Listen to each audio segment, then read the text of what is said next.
Anda membahas terkait dengan pelemahan rupiah ini bersama dengan Kepala Ekodom Trimegah Sekuritas Indonesia sudah ada Mas Fahrul Fulvian. Selamat sore Mas Fahrul, ada Adisa di studio. Iya, selamat sore Mbak Adisa. Baik, Mas Fahrul, ini masyarakat sebetulnya juga tengah berguncang begitu ya karena nilai tukar rupiah tembus mencapai 17.500 terhadap dolar Amerika Serikat. Nah, kami ingin tahu kalau dari Anda, menurut Anda sebetulnya apa yang paling membebani pelemahan rupiah saat ini? Apa nih yang paling dominan? Iya, kalau hal yang paling membebani sebenarnya ini akan sangat membebani masyarakat yang tergantung dengan impor. Tapi terkait dengan pelemahan rupiah ini kita harus mengerti root cause-nya, kenapa pelemahan rupiah ini cenderung beberapa banyak yang concern, kenapa kita melemahnya lebih banyak daripada mata uang negara-negara lain. Jadi sebenarnya fenomena yang kita lihat ini adalah fenomena rupiah itu melemah sampai ke level yang bisa kita bilang itu overshooting.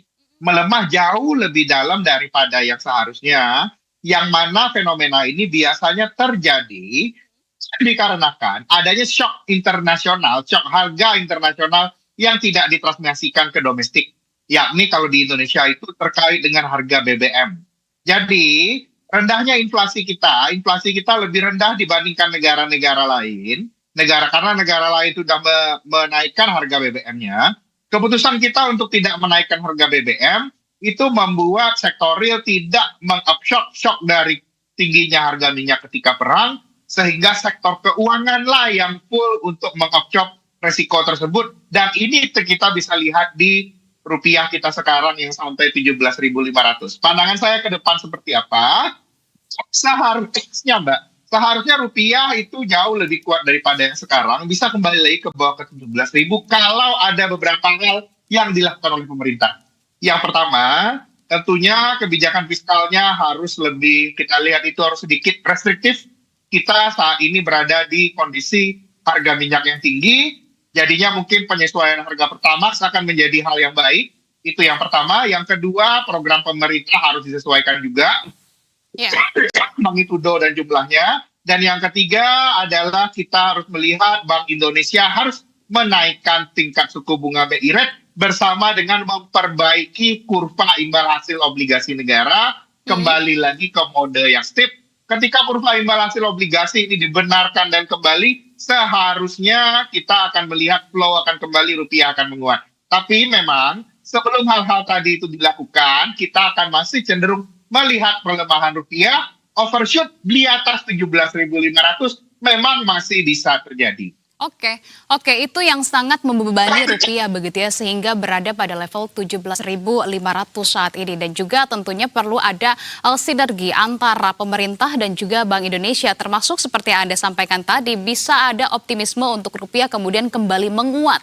Nah, tapi bagaimana dengan Anda melihat saat ini koordinasi antara pemerintah dan juga Bank Indonesia dalam menjaga stabilitas rupiah? Mengingat tadi pada tayangan sebelumnya pun Pak Purbaya juga akan mengintervensi terkait dengan hal ini.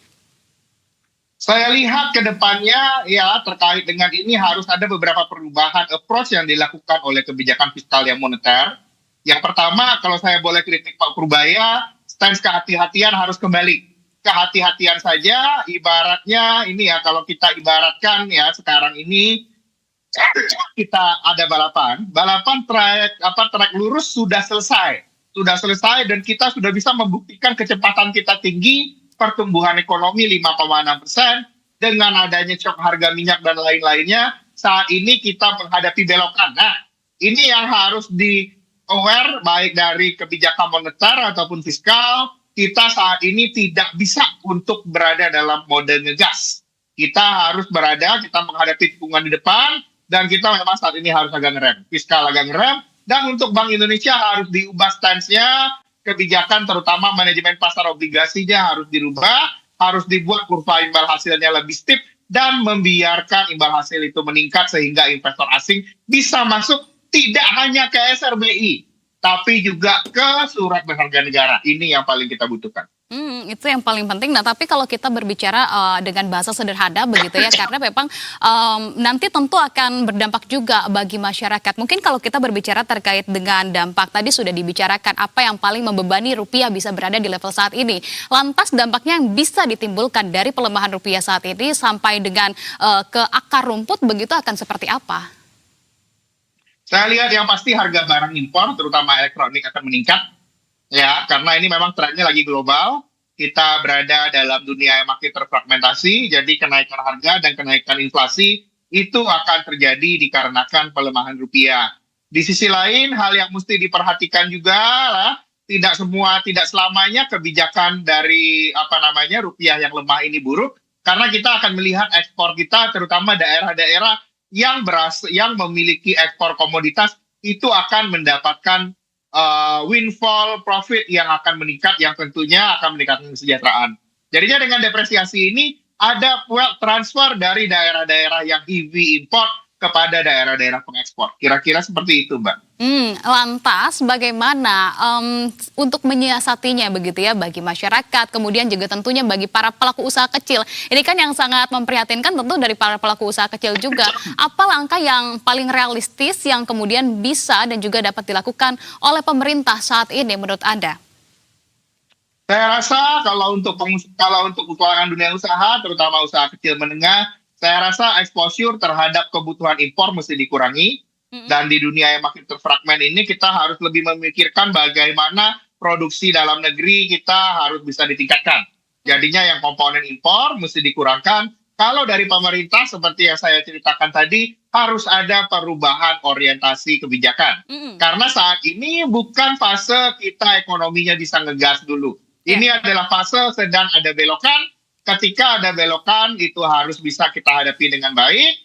Ya, itu yang harus dibuktikan oleh Pak Purbaya. Pak Purbaya berhasil membuktikan ya Kementerian Keuangan bisa ngegas, pertumbuhan ekonominya bagus. Ini ada belokan. Nah, saat ini juga Kementerian Keuangan harus bisa membuktikan bisa belok. Kira-kira itu PR Pak Purbaya. Oke, nah ini kan sebenarnya yang kemudian perlu kita cermati dan juga tanggapi agar kemudian tidak panik begitu ya di dalam situasi saat ini, baik itu dari pemerintah maupun juga Bank Indonesia dan juga masyarakat juga begitu. Agar kemudian kita bisa tetap optimis, khususnya adalah dari kalangan bawah, tentunya dari masyarakat dan juga pelaku usaha begitu ya. Sebetulnya kalau kita melihat dari fundamental ekonomi Indonesia, apakah benarkah masih kuat sebagaimana yang memang disebut-sebutkan begitu ya oleh Menteri Purbaya atau seperti apa dengan adanya cerminan dari 17.500 level rupiah saat ini? Kalau sebenarnya fundamental, kita lihat sebenarnya masih kuat, tapi kuatnya untuk siapa? Itu mesti kita bahas. Kalau untuk big corporate, rata-rata yang posisinya net cash itu kuat. Utang luar negeri kita dalam dolar itu makin hari makin sedikit loh, Mbak.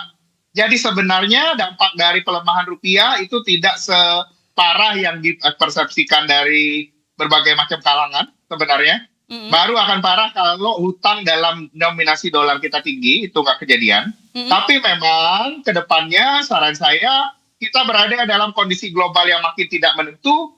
Dolar ini walau bagaimanapun bukan salah kita, dolar akan menguat. Karena dolar ini selagi bertransformasi dari alat pembayaran menjadi aset.